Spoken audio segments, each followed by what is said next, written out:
কীর্তনে গিয়েছিলাম। তারপর ভাই বলেছিল ভাইয়ের বাড়িতে যাওয়ার জন্য, ডগ খাবার দেবে। তারপর গিয়েছিলাম, তারপর ওদের ফ্রিজ থেকে জল খেয়েছিলাম। তারপর আর আমি কিছু বলতে পারিনি। মানে কার বাড়িতে গিয়েছিলে? ভাইয়ের বাড়িতে। কিরকম ভাই তোমার? কাজিন। তারপর কি মানে খাওয়ানো হয়েছে যার ফলে তুমি আর কিছু আমি বলতে? শুধু ফ্রিজ থেকে জল খেয়েছিলাম।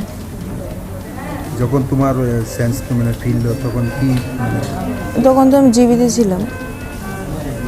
ওদের বাড়িতে কি প্রতিনিয়ত যেতে? হ্যাঁ, অনেক সময় যেতাম। পাশেই বাড়ি নাকি? না, পাশে না, একটু দূরে। তোমার ভাই এমনিতে মানে যার বিরুদ্ধে অভিযোগ কি করে? হ্যাঁ, হ্যাঁ, কি? উনি কি বিবাহিত? হ্যাঁ। তুমি এমনিতে পড়াশোনা করো? হ্যাঁ।